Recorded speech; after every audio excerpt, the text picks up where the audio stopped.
Hey, everyone. Welcome back to the podcast.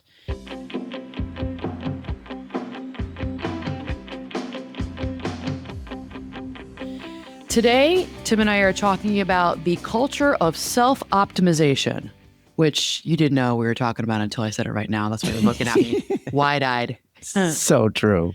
Like I said, most times Tim doesn't know what we're going to talk about. Not most times. All the time. Every time. Because I'm busy doing my work, getting ready for this, and you have no idea. We're like two ships in the night sometimes with our busyness in our everyday lives. So we don't talk ahead of time, rarely, about what we're going to talk about. But that's a good thing because you have a perspective. I like that, where you can sort of shoot from the hip in your thoughts about the topic. It adds to the dynamic. Yeah. Without a doubt. So, this has been on my mind, of course, and I'm seeing a lot of posts on social media about this. And so there's a pushback that's going on. And I'm glad there's a pushback about this whole self-optimization. And what is self-optimization? It's everything. It's all the hacks. It's everything that we're all seeing and I'm using and you're using about here's the hack for this, here's the hack for that. It's also about, data, and this is the wellness culture. And I'm pushing back on it. I think we're there. We're past being there. We need to talk about relaxing and chilling out on self-optimization. So let's give a little bit of background. For the two of us, I've been doing this for years. I mean, that was I was looking at pictures this past weekend of, I was looking for something for one of the kids, and I was going through some of our older photos of like 10, 12 years ago. And my Garmin watch was huge. Like, I have a Garmin on right now. You all can see it if you're watching. It's big, but it's a kind of a more normal size watch. Yeah. It's my data watch. It's got everything. My whole life is in here. This one's bigger than Tim's is huge. Tim's, yours is bigger. Yeah. And I hate that thing is like steel. I know. But my Garmin from 12, 13 years ago was it was bigger than this, and it was a square. Yeah. And it was how far we've come. And I know the watches today are much smaller. But this has everything on here. So we've been doing this because it has my swim, it had my bike, it had my run. Now it's got lifting. Now it's got all my steps, which most of us, I think, have today, because most of you are probably wearing something like an Apple Watch. It has everything. Heart rate. And yes, It's your got VO2 max. Satellites. Mine's got VO2 max. Track yourself. You got breadcrumbs. You're doing trail stuff. So it's not all bad, because I think that's a great thing if you're on a hike, especially if you're in a hiking area you don't know and you can breadcrumb it. You can talk on your phone on your watch, right? My sister looks like Get Smart from the 60s. It's like, rather than that talking drives to me her. Crazy, but I think it's funny. I couldn't believe it. Like, it's because so we're dating ourselves talking about Get Smart. So Get Smart was, what was he, a private eye or an investigator? And wasn't he? I've never heard of it. Get Smart? The show Get Smart? Maybe. Oh my gosh. Maybe. The phone was in his shoe, and he'd pick up his shoe and he'd talk in his shoe. Tim. And I was even young for it. I mean, it was, I was a young kid, and I remember my older siblings would watch it. So I would laugh at her and be like, oh my gosh, like, Get Smart. She knows what I'm talking about because she's years older than me. Because she's talking in her phone. Yeah. Because the kids would call her. I'm like, okay, I don't even have that. We'd be out in the middle of nowhere. She's talking on her phone, which is kind of cool. So there's cool things about technology today and what it can do for us. And we've gone too far, I believe. So I'm curious what you all think about this. So you can write in the comments on YouTube what you think. It's become this world sort of judgment of others, but really self-judgment. So, this is no longer about, I think, self-improvement. It's no longer about, growth. It's not just about becoming healthier, and wiser and stronger and calmer. It is all those things, right? And it's, let's get disciplined. We need more discipline because, I think many of us have needed more discipline in our lives, but what this episode really is about is the increasingly obsessive pressure to turn yourself into this constantly upgraded human product. And I know I'm feeling it. I'm not taking action with it, and I'm feeling it. I was listening to Louisa Nicole. She's a neuroscientist, former professional triathlete. She was on, I think, Sean Ryan's podcast or I was watching her I follow her on Instagram. So, and she was talking about, how we have gone too far with all of this as well, that, there are metrics and data for everything in your life today. And we're going to get into it, how I think it's we're getting into our spirituality with this. It's gone too far, right? So, I mean, you can track, what can you track? You can track your sleep. You can track your whole body. You can track your productivity, your mindset. You can track your emotions, your routines, your supplements, your trauma, your spirituality, your relationships, your nervous system. You can track all of that. And I'm a therapist and I'm a personal development coach. I'm a life coach. I'm about a lot of this. I push and believe in a lot of this. And I'm here to say it's gone too far. Not everything is something that, we need to improve. Not everything. It's like on the surface, it looks really admirable, because, you're disciplined and you're intentional and you're high performing. I work with high performance people. I'm a high performance coach. You're developing even more sense of self-awareness. But underneath all of that, I think a lot of people are becoming exhausted and spiritually disconnected. It can look performative. That's the thing, especially when you see it on social media and the highlight reels. It looks performative, and quietly people are feeling lonely on the inside. That's what's happening. The person on the other side of the phone that's sitting on their couch in rural America is watching the guy, because I was just watching it, in his sauna, then in his cold plunge, then in his sauna, then in his cold plunge. And first of all, the person's like, well, I don't do that. Should I be doing that?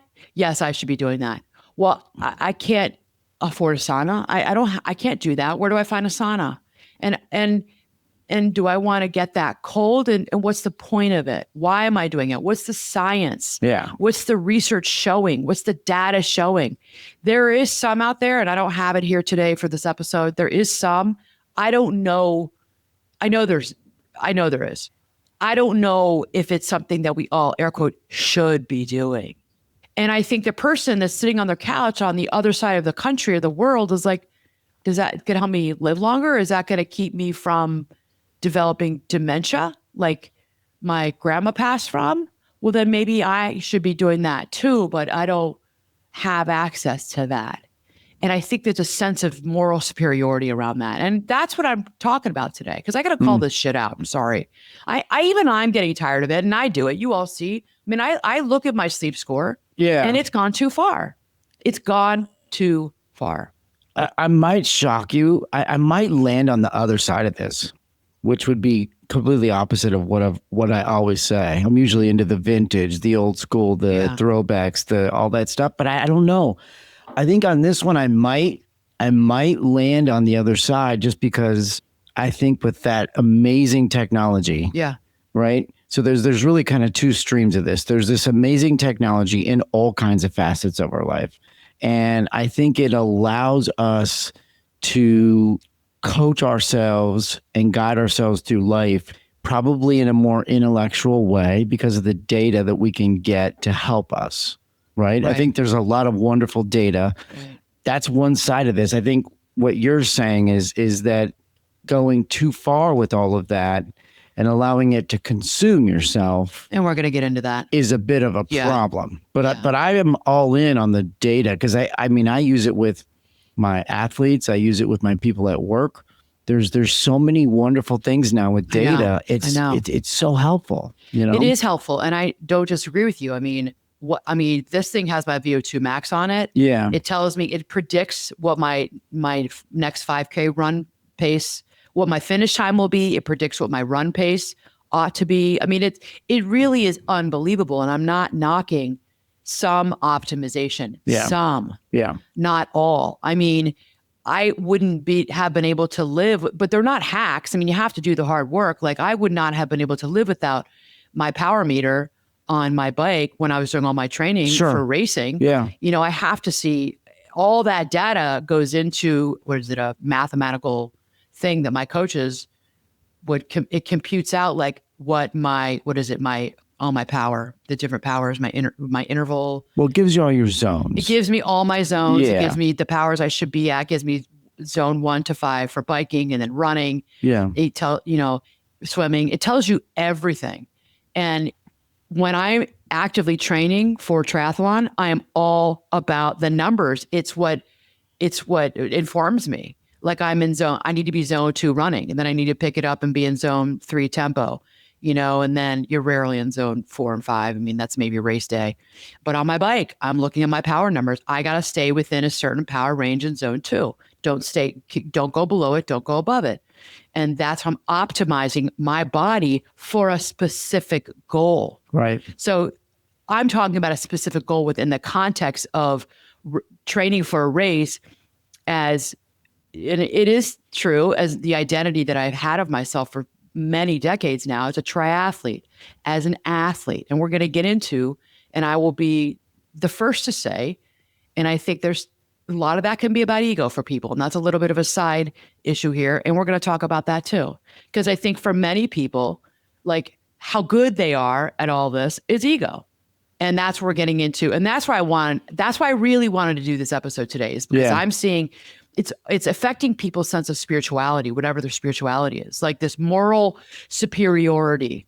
So I had to do it to inform myself. And it was the coolest thing. And it is the coolest thing ever to know what my body can do. I would know by the numbers and also how I felt when I, was tired and I didn't sleep well. I knew it was going to affect my run the next day. I knew it was going to affect my bike and everything.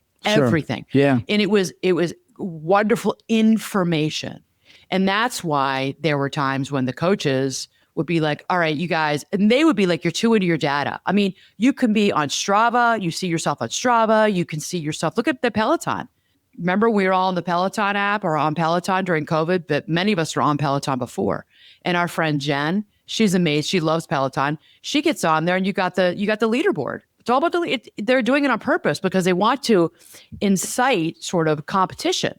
And she's so competitive. She's got to be at the top of the leaderboard. And she's like killing herself in these workouts because she's like, come hell or high water, ain't no way I'm not coming in first in this class.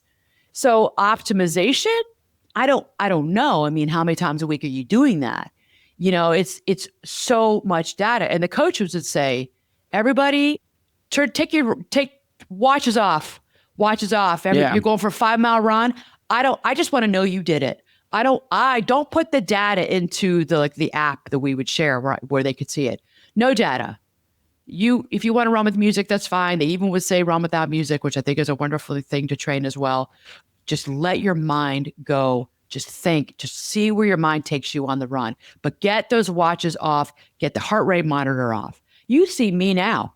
I don't ever not have a heart rate monitor on. Which is smart, right? It is. It is smart.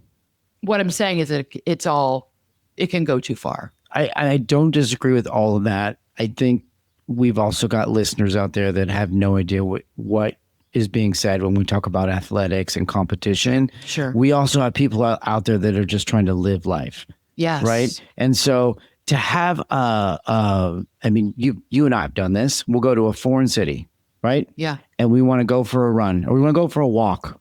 Okay. So we have our watch on. Yeah. Right.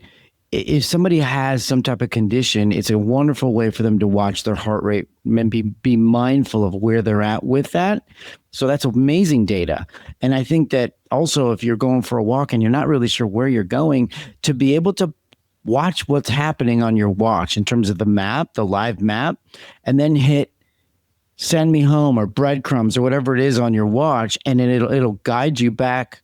There's some peace of mind to that. Like it's you're in a weird spot and you don't want to get yourself that's a little different than optimization though we're talking about in this episode. It is, but I think but it's all data and it's all data, and it's how much you allow the data to control you versus you controlling the data. Good point. Right. That's exactly the whole point of this episode. Yeah. Okay. So, here's the thing. I mean, most of us are not living under a rock. And if you're listening to this podcast episode, if you're watching on YouTube, you're probably somebody who's interested in mental health, personal development, improving yourself in some sort of way, psychologically, emotionally, mentally. We're living in this culture where, this is something for if you're interested in personal development, optimize yourself by listening to Anna and Tim talk about the badass confidence coach. Let's optimize that. That's wonderful. I think it's great. And I think we need to take it all in doses. Today it's like if you're tired, there is something to help you fix it. There's something to help you track it, biohack it, right?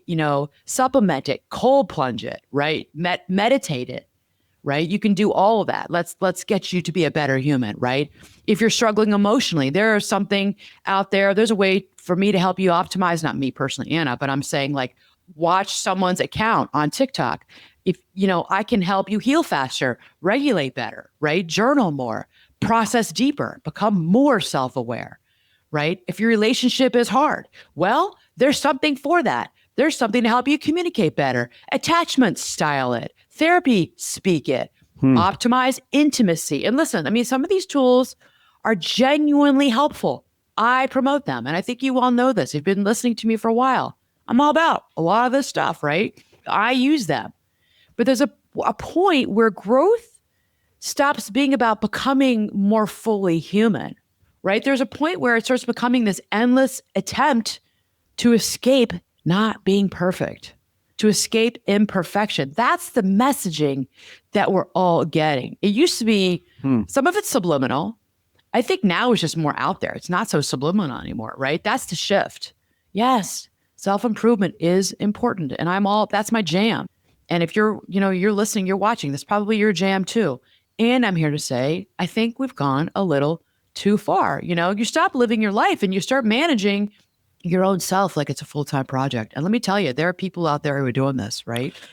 Is it possible? I mean, I think what you're saying is that like we rely too much on this and we think that those we've gotten there. We have gotten there. Or whatever are going to solve the problem. I think so. I think some people think that. Versus us putting in the effort to solve whatever the perceived problem might be. Well, that's why it's, I think I said this before on an episode, and you and I have talked about this, that I don't have a massive account. I don't have massive numbers on Instagram and on social media. I mean, I just don't. And it's very hard for me to get on there and speak, to give sound bites, because I've been doing this too long in my field and everything is nuance. Everything is nuance. And social media doesn't care about nuance. It doesn't like nuance and the algorithm doesn't feed Anna Marcolini talking about nuance. And I do speak in generalities to people because I say, just like the podcast, I'm not your therapist. I'm not your coach, and if I am your therapist and I am your coach and you're listening to this, you know that everything about your sessions with me is nuance for you. So I think that, we've gotten in it, and there's so much value to that. But I think that, everybody out there on social media and we're watching the world self-optimizing, we can move into this place of sort of like feeling like this fear. It's like, it's hidden anxiety that's under optimization. There's this fear of, like, why fall behind? Why become irrelevant? When I'm your coach or I'm your therapist, there's a validation of being seen and feeling seen and heard. And we don't care about that. We're not doing that. Yes, it's personal development, but we're working on improving you. And yes, I'm going to talk to you about, possibly, depending on who you are and what your needs are, what the issues are that you're presenting. I might talk to you about journaling. I might talk to you about meditation. Not everybody, because that client maybe is already doing it and that client is not interested and doesn't need it. Okay, so we move on to something else. That's the nuance of you. But, and do I think that most people ought to be meditating? Yeah, I do. There's just too much research out there in the world we live in today of how beneficial it is. And if you don't do it, I ain't going to say anything to you about, there's no judgment. You do what works for you. Do I think most people ought to? Yeah. But if you don't, that's fine too.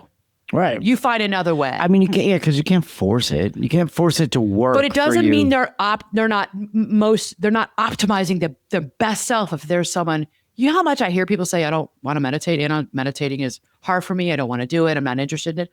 Okay, let's find something else. Yeah. It doesn't, I would like, oh, you're not optimizing your best self. No way. I would never say that to somebody. Yeah. Because I don't believe it. But that's the messaging that's out there, right? That, people are so afraid of aging today. I mean, that's a topic unto itself, the anti-aging, community world out there that's all over social media, that's selling supplements, that's selling this, all the biohackers, all the hackers out there. You can't get away from it. And I think people feel there's a sense of judgment that if I don't drink this tea or take this pill that you created in a lab that you're charging, $60 a bottle for, and let's get you on a subscription so it comes every month. So I get my money coming in every month. If you don't do that, you're going to wrinkle. You're going to have premature aging and you're going to wrinkle. You know how much that scares people, mostly women? You're feeding into let's create anxiety. Let's create worry. So people have to buy all these pills and these supplements. So we get your cold, hard cash in my hands. Right. And we have this fear of like, oh my gosh, I'm not reaching my potential. I'm not enough. I'm going to look really old. That's what I think it finally started to really hit me. Because I'm a consumer of all of this as well. I am. Yeah. I'm right there with all of you. I take, the supplements. I take the supplements. I take the stuff for my skin. I take the stuff to try to not get more basal cell carcinomas. And that's a medical issue, skin cancer thing. But I also take the stuff to keep myself feeling young and looking younger. I get Botox. I'll be the first to say it. It's not Botox. So it's not Botox. I get stuff in my forehead. I got like railroad tracks going across my forehead. I do it 2-3 times a year. Nice. I am happy to say that. Yeah. I do. And I have them right now. So there you go. I don't have a frozen face because and you'll be fine. I would be fine without it. Yeah. And do I enjoy it? Do I take my hard-earned money and decide to put it into that little pot 2 to 3 times a year? Yes, I do. Yeah. And do I have less railroad tracks right now? Yes, I have less. Are they gone? No, they're not gone because I don't want a frozen face because of my what I do. Right. But that's a hack. I enjoy it. And there's nothing wrong with enjoying it. Sure. I've decided to put my money towards that. Yeah. Right? Yeah. But am I doing all these, people like the lasers, especially for women, lasers, get all the lasers. Do they work? Yeah, they do work. But they're also thousands of dollars. And many of them you have to go not once, 3, 4, 5 times. If you really want to have the most optimized skin at 50 years old or 40 years old, now it's even younger, 30 years old, to look at best that you can. Yeah. It's like, I got to do it. I got to do it. I got to do it. We are feeling it as men and women. Not wrong. That's what's driving me nuts. Yeah. So, all right. So a couple things. Social media totally amplifies it. Go ahead. Right. Go ahead. So you're at this crossroads. So you've got these content creators. Yeah. And you've got influencers, and I think they're both like they've self-proclaimed themselves to be this or that, right? And then and a lot of us define one different than the other. At the end of the day, it's all kind of the same, yeah, right? I mean, you and I have gone on to YouTube or wherever, and we've looked up information about this or that to do some homework or research on something, right? And then you'll put in you can do it right now. You can put a search in literally on any topic you want, anything. And you'll have arguably hundreds, maybe thousands of different people that will have input, data, research, no education. YouTube University. Right. So you take it with a grain of salt. And at the same time, you've got people just dumping information all over the place. Right. Is it, for those people that do that, is it more about what they need in return? Is that no? They're trying to make money. Well, maybe they are. That's what they're doing. Maybe they are. But either a full-time job or it's your side hustle. I know, but are they also fed by the reviews and the likes and the subscriptions? Right, but there's some psychology to that as well, right? Yeah. So you and I, there is psychology to it. 1,000%. Yeah. But I think so. There's that psychology that's going on. And then there's the psychology of the one that's like going out there and trying to use that information, whether it's good or bad, right or wrong, researched or not. And we're trying to use that to better ourselves. And that's a risky move, isn't it? Right? Like you don't really, you hope you're getting good data. And that's, I think, what you're talking about. That goes into doing your research and knowing who to trust. Yeah. Who to, no trust, was it no like and trust? I'd say in that case, really do your research and make sure you trust them. I mean, I think that's a little off topic because YouTube, mean, you go there to figure out how to put my bike back together. Yeah. You know what I mean? But you can go there to like find out how to be better at yoga or how to be better at that's fine. praying, That's self-improvement. Right? Like, I'm not that I see, and I think that's what I'm saying. Like there's a slippery slope, or there's a spectrum here, because I think that that's fine. I think that, how to get better at yoga, that's fine. My daughter, Marissa, just said to me last week, I was telling her about how I'm a hot mess because I have all these injuries and problems coming up. And she said to me, 100% true. She said, what? What's 100% true, that I'm a hot mess? Hot mess. Huh. Yeah. Well, I'm physically a hot mess. I'm going back to the chiropractor, IT band and all the stuff. That's a whole thing. So she said to me, because she's a Pilates instructor, she said, you should do some Pilates. And I'm so kind of like, I'm stuck in my ways, and I want to continue to do my running, and I want to lift. And she's like, Mom, go to Pilates. And I'm like, She's like, here. And she sent me a link. She goes, go to YouTube, follow this Pilates instructor. It's a great Pilates workout. It's more beginner-ish. Go do that. That's fine. I think that was like a nice substitution for the pain I was in because I couldn't run. And she's like, well, go do this. Yeah. I'm not really that's not what this episode really is about. Well, but it is at the same time, because you're talking about being overly influenced and consumed by that type of stuff. So you now went to a link to some basically talking head, right, out in the world. No, she was teaching a class. She was, and you've never met her. And you know what I mean? And so now you have become part of that as well. You just jumped yourself into that group versus like going to PT or maybe finding a different yoga person, like a face-to-face type of thing. I went to the chiropractor. You did? I am going to see Brian. Okay.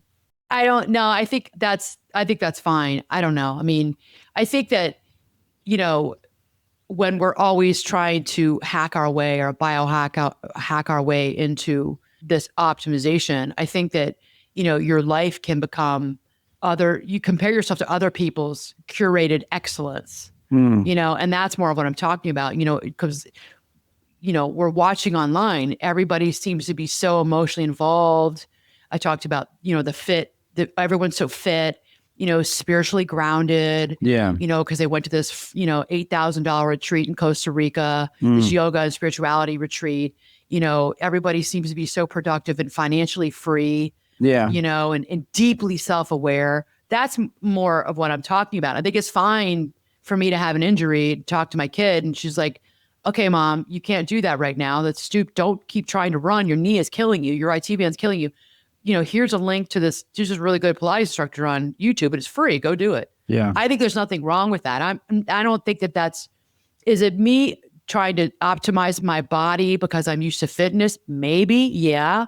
It's a lifestyle. And if I don't do anything because I have an injury, it's going to bother me because I'm so used to fitness being a part of my everyday life. At the minimum, it's walking. But the other 5 days a week, we're lifting, right? We're doing cardio stuff.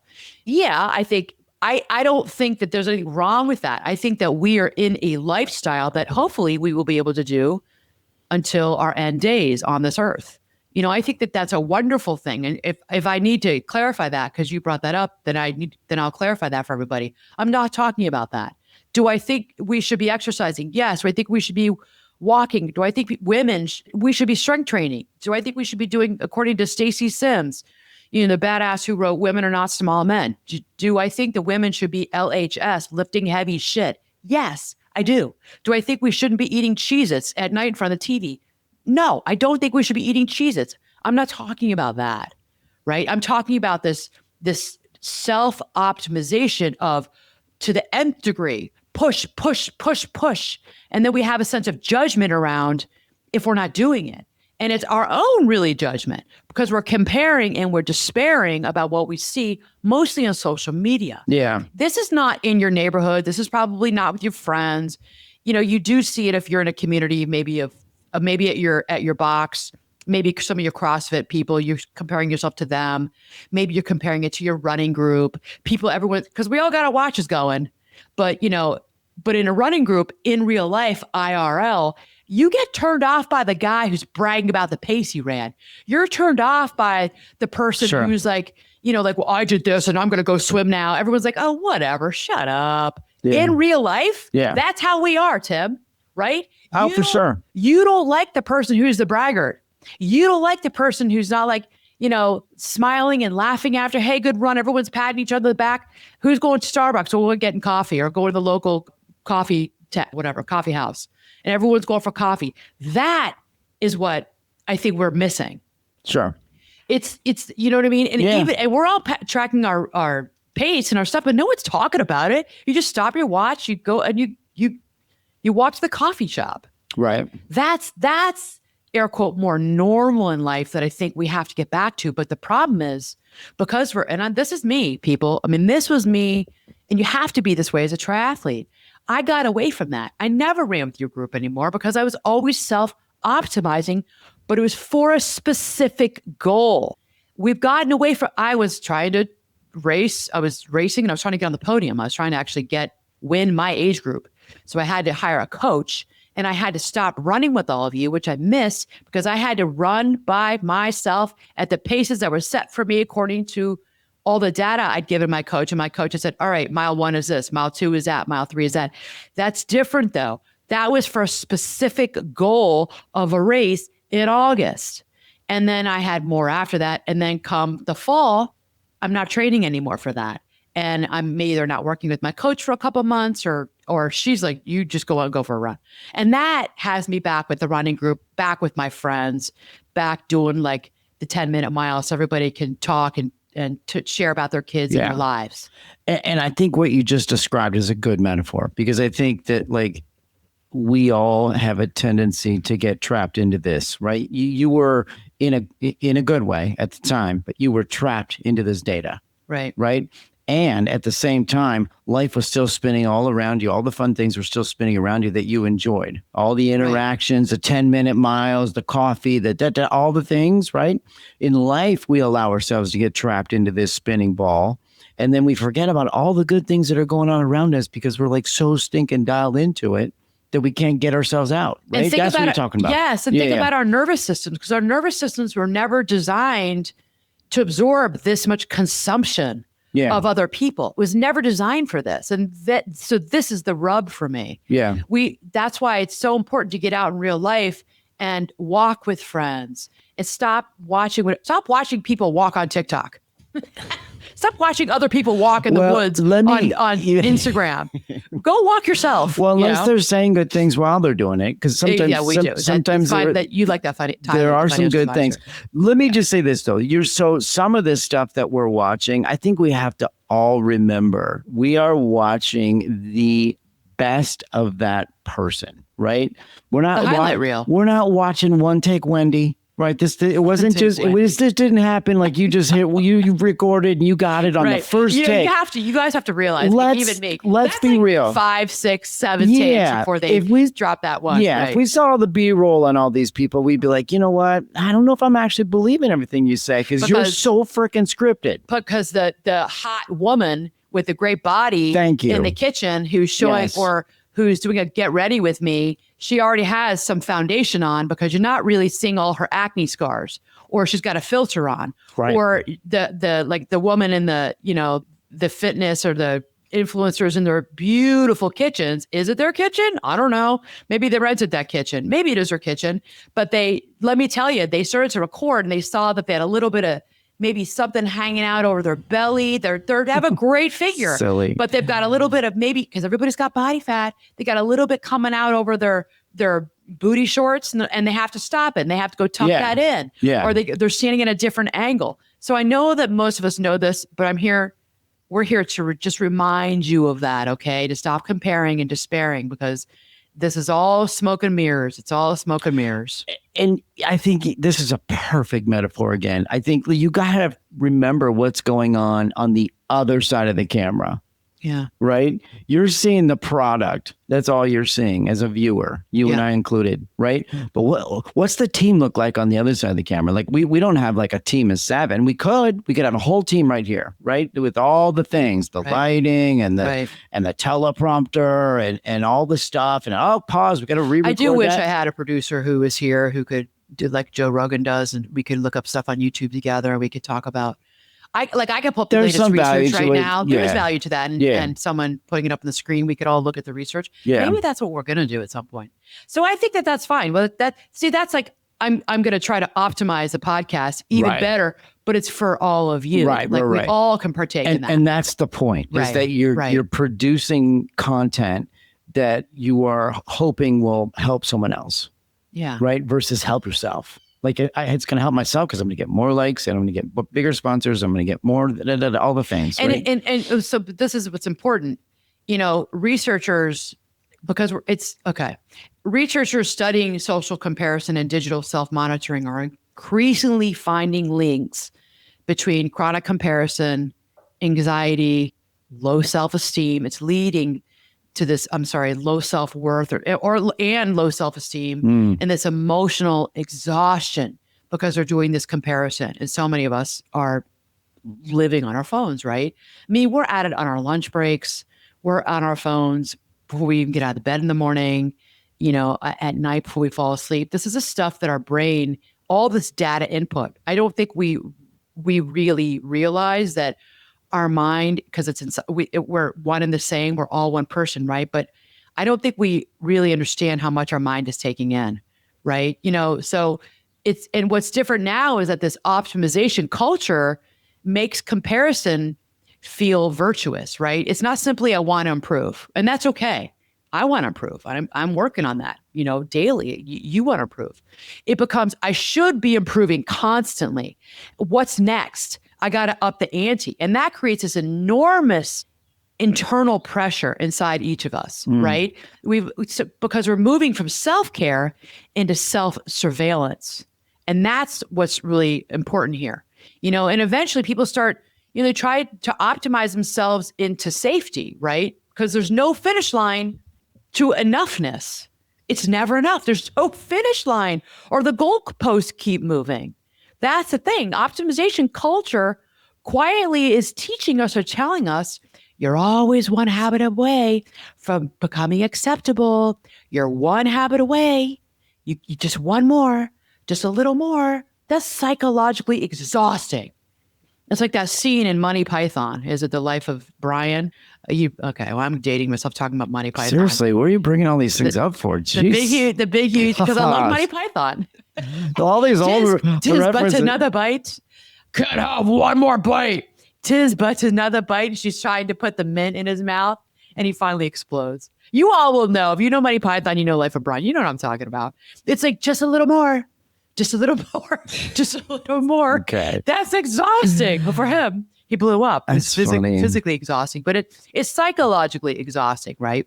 So want to get into this because Can I ask you a question real quick? So because we got to go deeper. We got to go deeper. this I think might help go deeper for you. So as a coach, right? You're talking about the field goal post moving and like never quite getting to the finish line, right? So you coach people that are trying to get to the finish line, right? Yep. But I think the reality is that like the finish line does always move. I think the goalposts, always do shift, right? So how do you? Not always. No, it depends on what people's goals are, and sometimes I will say we need to slow down. Yeah, but even that's the nuance of the work I do. I know, but you're getting somebody to this goal, whatever it might be. There's going to be another goal. Like there's going to be another finish line. There's going to be another set of goalposts. But sometimes people come to me. Sometimes it depends. Some people have huge goals, really big goals. Some people have more manageable goals. I'm like, okay, I can see that. I don't know them in the beginning, so I'm getting to know the client. There are times when people have these big goals and they, what do you think? I'm like, I don't know. I don't know for you. I don't know you well, and I don't know you yet. And as I get to know you, I still don't know you well. And I don't know if you'll be able to reach that goal. I don't know. I mean, I'll certainly help you get there. And as the weeks and sometimes the months go by, I can see like, okay, yeah, I think this is attainable for you. And sometimes I'm like, I don't know. I think we need to bring it back down. It's different for everyone. Yeah. I think it's wonderful to have goals. Of course, I'm all about goals. Well, for sure. And have big, hairy, audacious goals for yourself. Yeah. Have those. But you must certainly talk about the fact that like, because I'm thinking from the psych sense end of this thing, where it's like, okay, I'm going to try and get to this goal and I'll become air quotes satisfied and happy and content.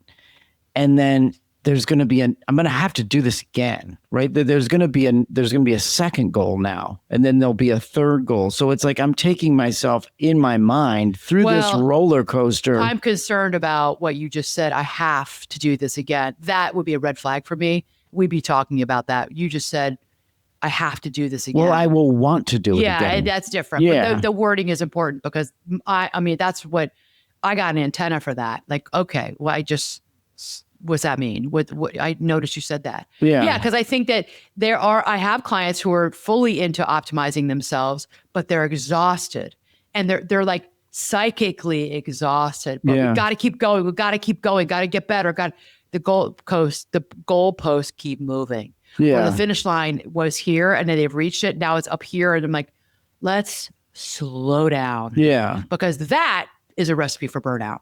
And we've talked about burnout for sure. on the podcast. And so you must mention that like these are the skills that we need to perfect in order to be able to efficiently get to the goal, right? Because no perfection. This is the skills we are working on. Yeah, to become better. To get better. Right? Yeah. Because you're going to have to lean on those skills again. Yep. Right? Down the road. Yep. And that's hard work. Yeah. Okay. So look, I want to talk about the spiritual side because I don't think enough people are talking about the spiritual side of the self-optimization culture.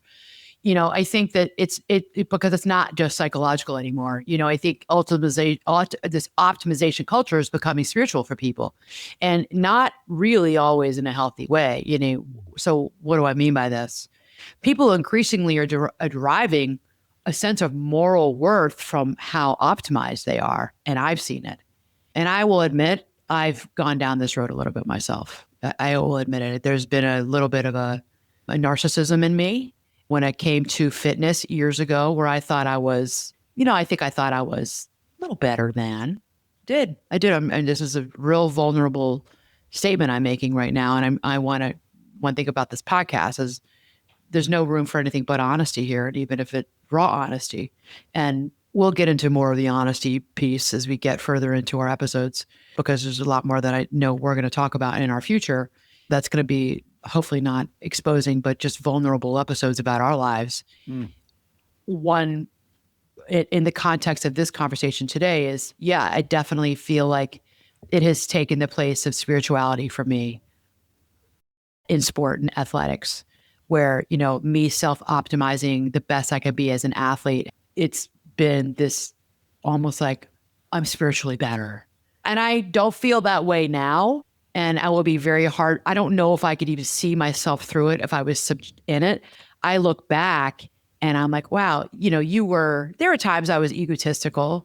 There was times I was narcissistic about myself as a really good athlete, of course.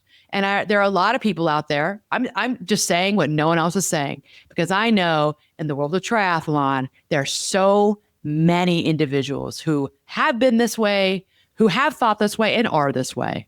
Yeah. And the people that we have met at races who I'm like, ugh. Remember that one person? Like, remember, who she is. She's a local triathlete. Okay. This is me and my ego here going, because she's actually a really good triathlete now.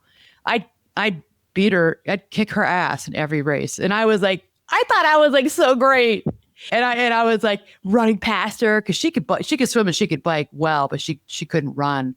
And I was like flying past her. So I beat her in every race. Yeah. This one race, we were both on the podium. I think I came in first. She came in second. Remember, she took her chair. She took her camp chair, and she put it right at the finish line, which is by the award ceremony later. Remember, she had her trucker hat on. She thought she was hot shit. She was always like this. She wasn't real friendly. She seemed so full of herself. I tried to talk to her. She wasn't warm and friendly. Like, she did not care. There are athletes or competitors who really don't care to be collegial with you. They just are really all about themselves. And I don't know their psychology. Maybe they're still nervous even after the race. Before the race, I get it. I'm not air quote friendly. I don't want to talk to anybody. I'm all up in my own head and doing my own psychological, pre-performance psych, getting ready for the race. So I think before is one thing. After, most people are just like, chumming it up and laughing and, getting pizza together, and we're all hanging out together, having a good old time because the race is over. Yeah. This is the what You're happy. Yeah. You're relieved. And your adrenaline's gone. You're not nervous anymore. But she was always sort of like whatever. And she was at the podium in that race. And I remember she had her feet up like on her cooler. She was sitting back in her camp chair. She had her feet up on her cooler. She had her trucker hat on. And I was like trying to talk to her. And she's like, she was always like this. She wasn't like friendly, like get away from me. Like, I'm just sitting here reveling in the fact that I'm going to be on that podium in about an hour and I'm getting a medal. Like I'm like, whatever, you know what I mean? Wow. But I kind of laugh about it. I never acted. I don't think I acted way at the outside to people, but on the inside, I thought I was hot shit. I did. Yeah. I did. And I saw in her, I was so turned off by that. I was like, I never want to be like that. So I don't think I was outwardly. That's a good point. I don't think I was outwardly, but at some point I was inwardly. I knew I was a good athlete, and it became a huge part of my ego. Yeah. And I think for a lot of really good athletes out there, it's of course it's identity. It was my identity, a big part of my identity. Not so much today. And I can say this now. I was a bit, not in the clinical diagnosis form, but I was narcissistic about, look at me, my image, because narcissists, like when you're narcissistic, you care about your image and how you look. I loved my image. I did. I was narcissistic about that part of me that was like, hey, I don't have all the money in the world. I don't have the biggest house. I don't drive the most expensive car, but I'm a better athlete than you. And I had a lot of ego around that. Yeah. And I think that's what I want to go a little bit deeper into today is there's a lot of ego and narcissism around how good of an optimizer I am and how much I'm working on my hacks. And I am, what are you doing? Right. And that's affecting people. It's affecting us spiritually though. Right. So like, because people are like I said, people are deriving this sense of moral worth that they're almost a better person because they're doing more. They're optimizing themselves more. I mean, you hear it all the time. You can hear it in the tone, and people subtly communicating. Now, I have to say, once again, I think if you heard this in real life, first of all, I think people would say this in real life. And if you heard it in real life, that you'd have no friends because people would just think you're an a-hole or you're so full of yourself. You're conceited. Like we used to say when I was young, stop being so conceited. People subtly communicate to you. I'm more evolved. I'm more conscious. I'm more disciplined than you. You need to get a little bit more discipline in your life. I'm more healed than you are. I've healed that trauma. What work have you done? Because I've done the work, right? I would never tolerate that. I would never tolerate that. People do say that actually in real life to each other. And what starts happening is this quiet form of moral superiority. And make no mistake, those of us who are around you, we pick up on that in you. Make no mistake with me. I'm sure people picked up on that in me and were turned off by me when I thought I was like some, better than athlete or more, because I was a more disciplined triathlete who worked out 6 days a week, most days twice a day. And deep down inside, I'm like, yeah, a little bit better. And I'm being really honest right now. Yeah. I'm saying the quiet part out loud. Yeah. I'm saying what a lot of people are not saying out loud, but they think it. They're better at technology. They're better, they're smarter than you. Maybe I'm just talking about athletics because that's a huge part of our world. But like, I'm a better therapist. I'm a better life coach. I'm better at this. What do you name it? I'm better at sales. I bring in the most amount of money each month for this company. The CEO likes me better than all the rest of you. Why do you think I'm the one who gets to go on these trips? Why am I the one? Go on. Just make it apply to your life and you can know somebody like that, right? Yeah. But spiritually, it becomes for people, I'm better because I'm more optimized. And honestly, that is another form of ego for all of us, right? It's dressed up in wellness language. It's just ego dressed up in wellness language at the end of the day. Right? Yeah. That's why I went crazy in that episode about the wellness culture, like people like Deepak Chopra, who are taking advantage of people's vulnerabilities and they're the wellness gurus. And then some people are coming there for trauma and something they're trying to heal in their life. And then you totally go in for the kill. And like this lost little lamb and this little lamb who's trying to heal and you like take advantage of him or her. Sideswipe them. Sideswipe them Yeah. big time. And so, it's just this ego dressed up in wellness language. Not for all people. Not for all people. This is for some people, right? So researchers now, we're starting to study this phenomenon, the moralization of wellness culture. So I'm glad we're taking a look at this now, where health, optimization, discipline, and healing, it's becoming associated with this virtue and superiority and identity. It's kind of, well, not kind of, it's virtue signaling, right? And so where once wellness becomes morality for people, we stop questioning it. Oh, okay. Now it feels righteous. I'm righteous, and you, person, you need to get where I am, so you could now step up to the podium to my level of moral superiority. Now you're a more virtuous person because you're cold plunging every morning before work, because you're, tracking your sleep every night. When you're ovulating, all the things. I mean, it's unbelievable what you can know about yourself. And listen, I'm not against, I have to say this over and over because I listen to the Whoop podcast. I know a lot of athletes wear the Whoop, the band. I think it's a band still. Is it a band? There's an Oura ring. It might be a ring. Yeah. That's the Oura ring, a Whoop. Yeah. And I similar. like Whoop. It's similar. Yeah, I know of the founder of Whoop. I listen to that podcast. They get great athletes on there, but I have stopped listening to it every week because it's all about self-optimization. It's all about high performance all the time. Even I, a high performance coach, can't listen to it all the time. Right. Even I have to I can't listen to all, and they're professional athletes on there. There's amazing professional athletes that get on this podcast. I can't listen to it every day. It's too much. Yeah. It's too much. And I think that's what you're talking about because people, there have been lives saved by putting those things on. Right? Like all this. What they did during COVID when they knew those athletes were getting COVID because they could tell the respiration. Right. That was cool. Right. That was cool. So you're talking about the one, it goes from that, that's like at 50%. You're talking about the those that go to 100% with that data. Like, it's just too, there's a lot of people there's that are way doing too much so. now. Yeah. Okay. So when self-work becomes self-absorption, and this is cutting right into my field. So I am 30 years. I've been a licensed clinical social worker. I've been a psychotherapist for 30 years. I have been coaching like it's been my business for more than 10 now, coaching and therapy. I am trained in trauma. I don't say it as much anymore, but I was a trauma expert for years. People came to me who had diagnoses, PTSD, that's big T trauma. And there's all kinds of little T traumas that most of us will have experienced in our lives. I know trauma. I know how to treat people with depression, with anxiety. I know all this. I'm all about doing the deep dive, the deep work. That's what makes me who I am. That's how I stand out as a coach because I have all this mental health background. So I'm all about self-work. Okay. And I think what's happening is that we can get self-absorbed. And that's what I'm pushing up against. That's the rub for me. All right. So, we're not talking about growth here. We're not talking about therapy, and we're not talking about healing because those things really do matter very deeply, like I just said.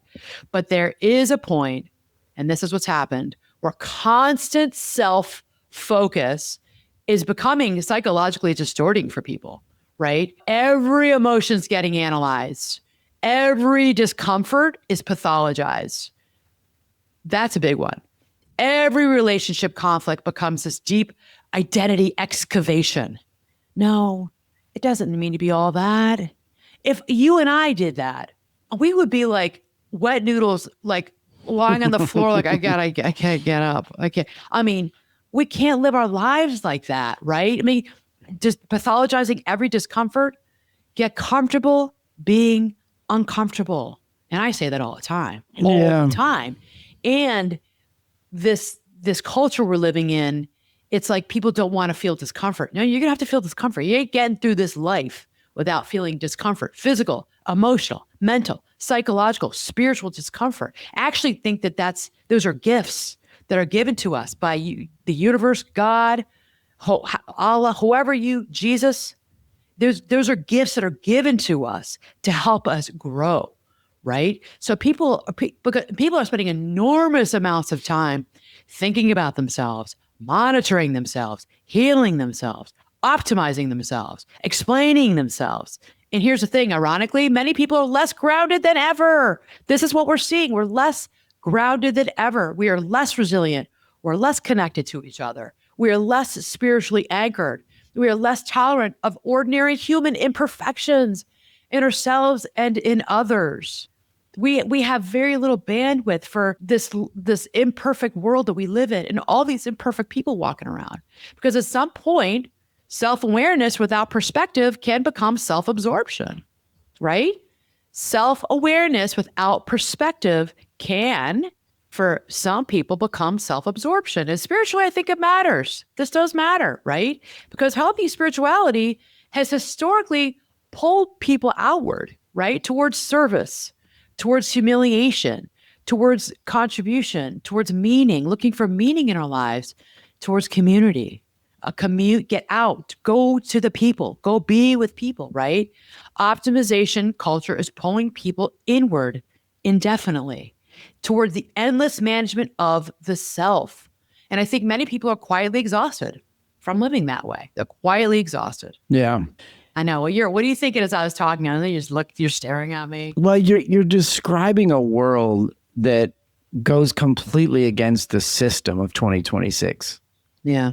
Right? Like the system, whoever designed it or whomever designed it, does not support this vision that you're speaking of right now. Everything is electronic in this world. Everything is perfect in the air quotes, perfect in this world, right? Like everything is funneling you towards like being this better, bigger, stronger, faster human, all of it. And I mean, that's the whole point of it. And and you're describing something that is completely opposite of that. Those two worlds don't match. I think that listen, I'm a high performance coach. I mean, I think it's okay to want to be a high performer and to be a high performer. I have no beef with that. You know, I think that people are no longer pursuing, healing to become freer. They're pursuing healing to become exceptional, like better than exceptional people. And that's different. So growth becomes performance, right? Self-awareness is becoming branding. And that's what kind of bugs me. Yeah. Self-awareness is like your own personal branding. Healing becomes this identity signaling. Yeah. Sort of like virtue signaling. It's identity signaling, like I'm a little better than. And I don't like that. Eventually, people start relating to each other through hierarchy. Like who's more healed, who's more this is wellness. Who's more conscious, who's more disciplined, who's more emotionally intelligent. I'm all about emotional intelligence. I am. Who's more intentional. Yes, people come to me to learn about how to be emotionally more intelligent. And I would tell them, don't go out there in the world and compare yourself to other people. Don't do that. That's the work we do. It's a very private, it's intimate, private work in the confines either of my office or on, digitally. Sure. But that's private work. And, I'll tell you, it's funny. My clients, they're not the people who are doing this. They're not the people who are doing this. Right. I mean, there's definitely I think of the social media. Yeah. Of these big accounts on social media. Yeah. These people take it so seriously and they want to increase their emotional intelligence. They want to increase their performance into something that they do quietly inside themselves, but they don't think they're better than other people. Right. I think the visual, I mean, you're welcome to steal this one. You can, I'll give it to you. But I think the visual should be, so go work on yourself, right? Go do all the things, get your coach, get whoever to get your squad. Right. And do all the things and make yourself the better version of yourself. Of you. Right. And then take your little self and go look in a mirror. Right. And be real happy with what you're looking at. Right. Versus looking in the camera and going out and talking to complete strangers in the world and talking about how great you are. Right. That's the thing is I think, and I have some humility. Yes. And the people that I work with. Celebrate it for a second with yourself. Right. Yeah. Celebrate, how far you've come, maybe with your spouse, your partner, sure, therapist, your coach. Yeah. With your best friend, celebrate that. And be humble, yeah, right? And that's what I was going to say is some of, the least compassionate people that I've ever encountered, they're the people who have the most fluent therapy language. And it's like, wah, wah, wah. It's just talk, talk, talk, talk, talk. They got the therapy language, but they're some of the least compassionate people Yeah. that I've ever experienced. And that's the paradox here, Yeah. right? Because true growth usually makes people softer, like we said, humbler, Right. More compassionate, less performative, less performance people, come on, let's stop the performance, Right. Well, I have a vision in my head of you observing that other athlete at the finish line on the chair, waiting for the big medal to be put around her neck. Right. That's the vision I have, and how that so turns you off. Like, I think we all need to remember that in life, not necessarily in the world of athletics, could be in the world of anything, but like, don't be that person. Don't look that way. Don't behave that way. Don't talk that way. And she was the one who, I mean, and it's funny, speaking about this person, she ended up, I went through years after that that was when I was in the throes of menopause and I had really bad symptoms of menopause. I think worse than almost anybody I know, including my sisters, my mom, and all my friends. Yeah. They have talked to you about it. Mine were bad. And it really affected my athletic performance terribly. And my triathlon coach was like, I don't know what's wrong with you. You need to go see a rheumatologist. No, it was my hormones. I mean, we just, even in the last 2 years, know more about menopause than we did 7 years ago. And I was going through the throes of menopause, still training and racing, and having a really difficult time, really slowed down. And she must have had some sort of running injury or something. She got really, really, really good. And she kicked my ass in races after that. Yeah. So she got even cockier. Well, but I think we did discover that she had been going through an injury. She did. Remember? So we didn't know that at the time. She was going through an injury, and she healed it. And she was a D1 college collegiate athlete. She's an athlete. That's fine. That's great. More power to her. I mean, she was going through an injury, and she was still running those races and just running real slow because she had an injury. You're talking about the presentation, right? I'm talking about the presentation. But what happened was she's a badass. I mean, she's a badass athlete, and absolutely all day long I'll give her that. She was a badass athlete. I didn't care that she was so cocky. I didn't care for that because I knew, there's people you see at every race. You just start to see the same women in your age group. You know who you're competing against. Oh, so and so's here. You're setting up your bike and you're like, okay, so and so's here. We're all doing this. All of us are competitive. We're all doing this. You do it. You would say, oh, so-and-so's here. We all would see who were racing that day. Okay, shoot. You kind of know, like, it may not be as hard. The devil you don't know is better than the devil you know. I mean, maybe some outlier would come in from Colorado and kick all our asses because they're they run in mountains and we're in flat Illinois. If you're doing a local race, all that elevation training. Yeah. But you didn't know that. Right. But I knew the girls who were in my age group, they showed up, and I always knew that, she wasn't competitive for me. Then she was, and then she was faster than me. She was really good triathlete.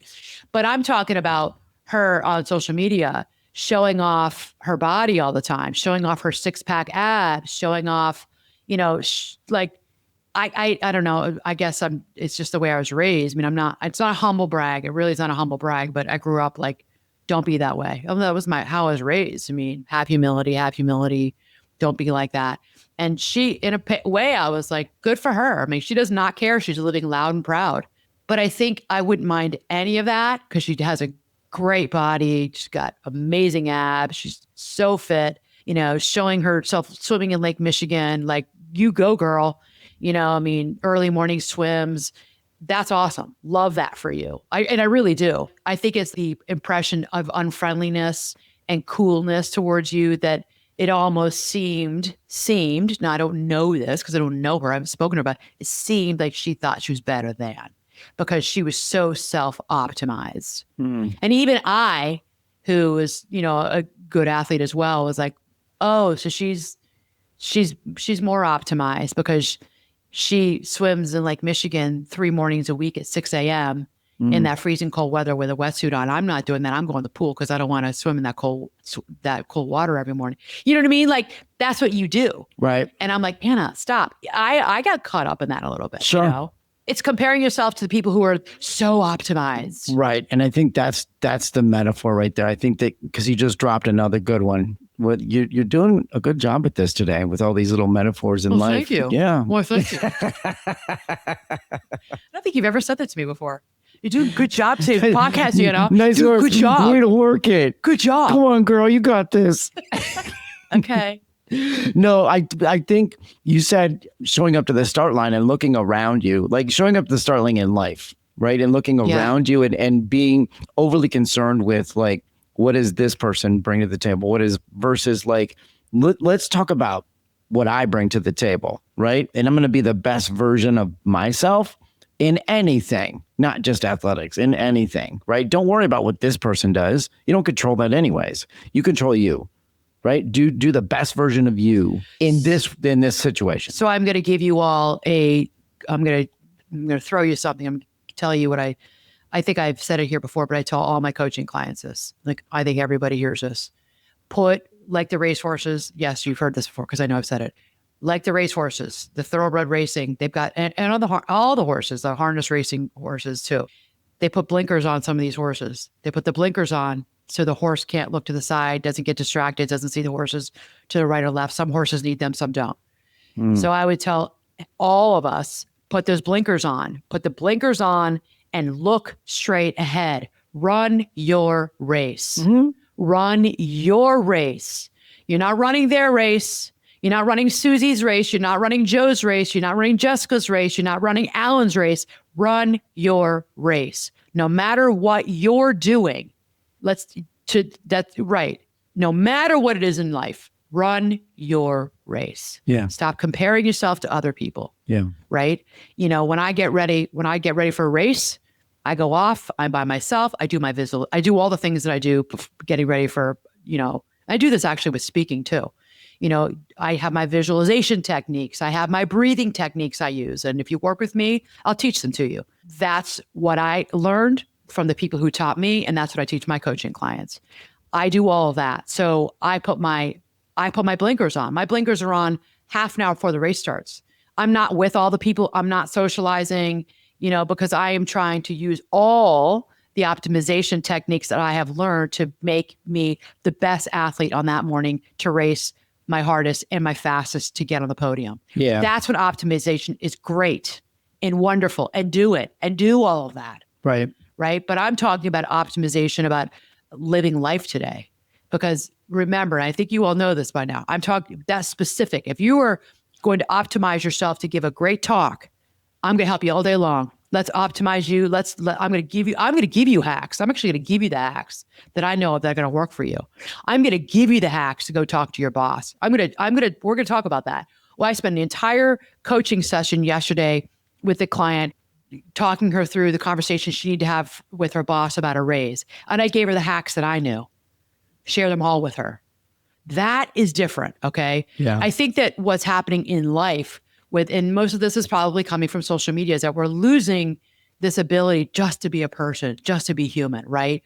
And this is a deeper sadness underneath it for so many of us. You know, people no longer know how to simply exist without evaluating themselves all the time. Even rest, as we know, has become optimized. Sleep is how do you optimize your sleep? Spirituality has become optimized. Even hobbies are productivity coded. I mean, it's a little ridiculous. So people can't go for a walk today without tracking it, measuring it, improving it, you know, posting it, monetizing it, turning it into content. Hello. That's like every day. Yeah. I mean, I do track my walk. We do track our steps. Well, so I don't track it. I look at it. right. But I don't it's 9:00 at night and I haven't reached 10,000. I have to get up and go outside. We're not doing that. Hell no. No. But just think about what you just said. Like you go out, you monitor your steps, and then it's like you took it all the way to having to post it, right? Yeah. And there were like 5 steps in between. Like, I think it's being able to like be good with like stopping at some point along that ladder, right? Like be good with like just like looking at the number of steps, and then that's the end of the conversation for you, right? In all kinds of different things. Yeah. So, you know, and what's getting lost, and this is really, really important, what's getting lost in all of this is your sense of wonder, your ability to be still, the sense of awe of just being quiet and watching a sunrise or a sunset, or just be in awe of the trees and the leaves and the birds and the squirrels running around. Take time to be still, to be in awe of all that's around you, no matter where you are in the world, to the sense of play. When do you play? that got lost on me as well. You know, all those years of intense training, like just to be able to play, to run around. And that's why the coaches told everybody because they were getting all the data and they were emailing, we were talking with them all the time. The coach was like, that's enough. Everybody take your watches off. Okay, for those of you who have to run on Sunday, watches off. Those of you who need a break, take the break, turn your watch off and go hang out with your family and have a couple beers or have a glass of wine. Chill, everybody. Chill. Yeah. Because everybody's like, oh, all the time. All of us. Like, high achieving, overachieving. You know what I mean? Yeah. But like, chill out. You know, play. Learn ordinary joy in the everyday stuff of life. Right? Learn to just be present. That's hard. That's a tough ask, I think. But be present with your spouse, be present with your kids, be emotionally available and be present. Get out of your head and get into the moment. Real connection. Yeah. And that's what we have lost. We must get back to it. All of us, we've got to get back to it. I'm including myself in this because you and I are just as guilty of this, right? 1,000%. Absolutely. So, I think of the times when we're not software systems. We're not computers. Okay, go ahead. Right. We're people. We're humans. So true. I think at the times this is a small example, but like I think it's good because like there'll be times where I'll call you. Like I'll be out in the world and I'll call you on the phone. And what will I say to you? Are you looking at this sunrise? Are you looking at the sunset? I'll go say, go look out the window right now. And it's just a moment, right? It's just a snippet. Right. And maybe it's for 10 seconds or it's 20 seconds, right? But like, just take the time just to pause for just a second and look at that and be like, oh, wow. And you'll call me sometimes in the middle of the day and I'm like busy doing my thing. And even then, like I'm optimizing myself with my time. Yeah. And you'll call me and I'm like, what's up? What do you want? What do you need? I know. And I'm like really? You're interrupting. Okay. I know. And it's my bad. No, I know. And but it's my bad because you're calling me just say, hey, baby, what's up? Like, what are you doing? And I'm like, what's up? Why are you calling right now? What do you want? What do you want? Because I'm like in my zone and I don't want to do idle chit chat right now. It's like me being in an office at work and somebody comes in and like holding a cup of coffee, like, hey, what's up? What are you doing? I'm like, I'm writing my notes on my next client's coming in 5 minutes. Get out of here. You know, it's the same thing. Right. And I don't think that's really so much about optimization. Well, I think it's like, I only have so much time, you know, and I can't chit chat, you know, with you right now. And I'm like, I gotta go. You're like, okay, fine. Okay, bye. I mean, you don't take it personally because you know, but you're right. And sometimes I'm in the zone still in the sunrise or the sunset. And I don't always want to take the time. And I'm irritated that you tell me to stop what I'm doing to look at the sunset. Right. I get annoyed by it. I know. I do get annoyed by it. And it's good to do, but it does annoy me. Yeah. So I'm still working, just so you know. Right. It's all good. I'm just watching it as I drive. Sunsets are beautiful. I know, but sometimes you kind of bug me coming in like, look at the sunset. Hey. But see, there you go. You know how I just said that? I know. Because I need to slow down. Yeah. It's a good example. And we all are on both sides of this conversation. Yeah, we are. Yeah. Okay. So we're going to wrap up, but there's so much to talk about here. There's a loneliness here as well. And I see this. I've talked with people about this. There's a loneliness of always working on yourself. And this does go into, you know, really the therapy field. You know, I think that this is something that people do feel, but they don't say out loud. Like, and this is what I love about like therapy and coaching is that we say the quiet part out loud with each other, you know, or my clients do with me. You know, this constant self-optimization, it can feel really isolating. Like I talked about when I was self-optimizing with the goal of, you know, triathlon, and I had to run alone. It was isolating, and there was loneliness in that because I never saw any of my swim, bike, and run friends anymore because I was and people would be like, can't you run with us? I'm like, no, because I have to run this pace and I can't. And then I got to hit my lap button and I got to go off on a pace and you guys are back. No, I can't. And I can't just shoot the breeze with you guys. And I missed it. Right. You know, but people are doing this just in life and there is loneliness to it, you know, because you stop relating naturally to the people around you. You know, you start evaluating yourself, you start evaluating others, you start evaluating conversations, emotions, relationships, and this is going on to the nth degree right now. You know, through the lens of improvement, right? You know, I mean, some people become so focused on self-development, they've lost touch with joy. You know, and that's what I help my clients balance in their lives. You know, I have one client in particular, this is a lot of what we work on, a coaching client of finding joy in her life while at the same time, self-improvement. She came to me for self-improvement, for improving different parts of her life that sort of have fallen off a cliff. And she's doing it. She's doing it. And then we realize she's like, but now I'm getting off balance. She was. So let's get that freeness back, the freedom of joy back. Let's go back to, remember when you were 11 years old, you were 9 years old, you'd run around at night in the summertime and maybe you try to catch lightning bugs or fireflies and you'd be playing, like whatever the games were at night, like kick the can or what's that ones you kids capture the flag. Yeah. Let's go back to that. Ghost in the graveyard. How do you find that as a 45-year-old? Sure. And at the same time, let's get you optimized, because I am about optimization, and there's got to be balance, right? Everything can't always be about growth. That's not what life is, not meant to be lived this way, right? Yeah. One self-improvement seminar after another, right?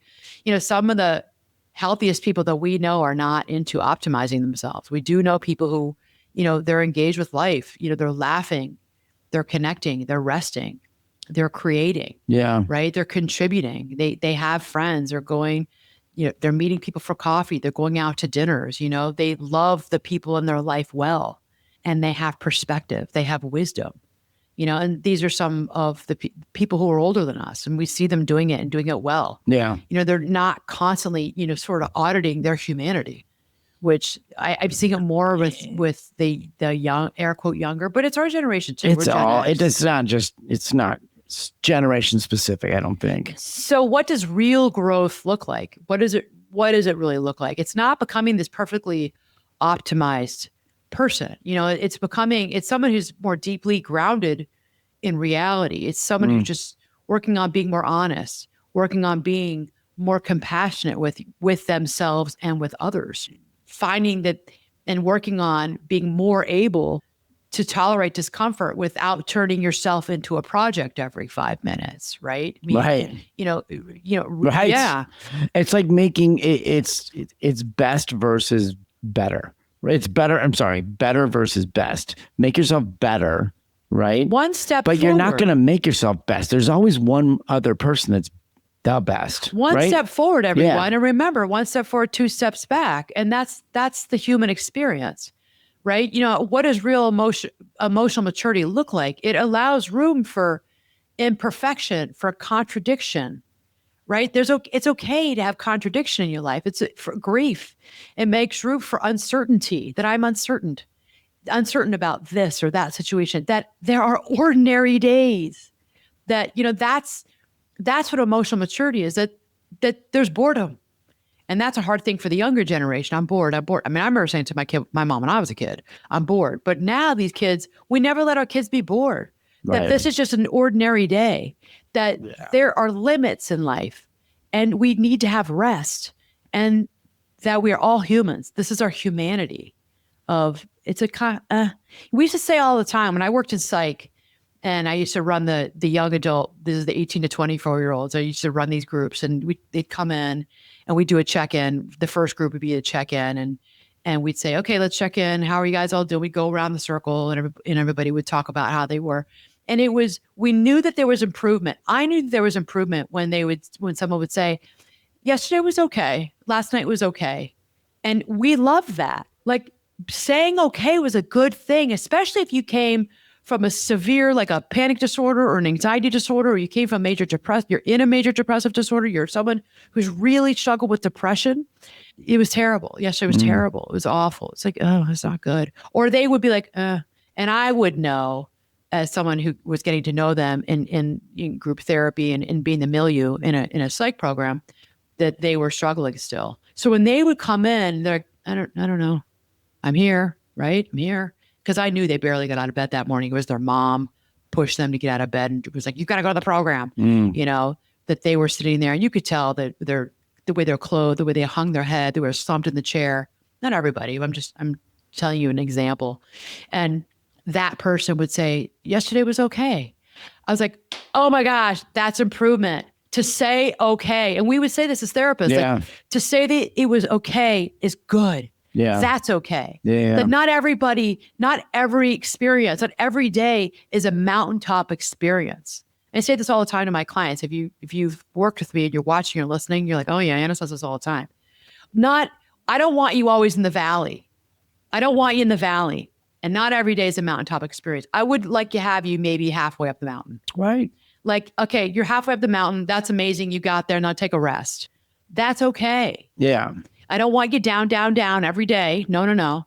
But life is not, oh my God, the hills are alive with the sound of music. No. You're describing the band wave, right? Of like, don't let the high get too high. Yeah. And don't let the low get too low. You want to ride the middle of that wave, right? That's kind of where you should Not every day land. is euphoric. Don't we all know that? You can visit up there every so often, and that's cool. And you're definitely going to visit down here so often. That's just life. So what is wisdom in all of us? I mean, having real wisdom includes, I think, for each of us to recognize that we don't earn our worth through optimization. Some of you already know this. You're like, duh, Anna, I know that. But many of you don't know that, or you don't realize it, that wisdom in you is not always being the most optimized individual. You already have worth unconditionally, the gift of you and your uniqueness, being this person on this earth. There's not another you. You are unique and you are worthy just by the sheer fact that you are a person walking on this planet. You know, even when it's unfinished, even when your life is messy, even when everything is just ordinary, you're still of such high value and worth, right? Yeah. So I think a lot of people today are exhausted, mentally, emotionally, spiritually exhausted. And it's not because they're lazy. It's because we have turned our entire existences into this performance, that's the operative word, of self-improvement. At some point, we have to ask ourselves, I think, at some point, it behooves us to ask ourselves, are we becoming better humans, or are we becoming more anxious managers of ourselves? Right? Because those are not the same thing. Yeah. Growth, yes, growth matters. Discipline matters. I'm always going to say that. Self-awareness, yes, all day long. I love it. Self-awareness matters. But if your pursuit of becoming, air quote, better, slowly is disconnecting you from peace and humility and compassion and joy, spirituality and presence with yourself and others and connection and humanity, then something has gone off course. Talk to the Buddhists about this. This is what they preach. Yeah. Something has gone off course. So here at the end of this long episode are your power moves. If you stayed this long, good, because here's the good stuff. Here are the power moves, all right? Yeah.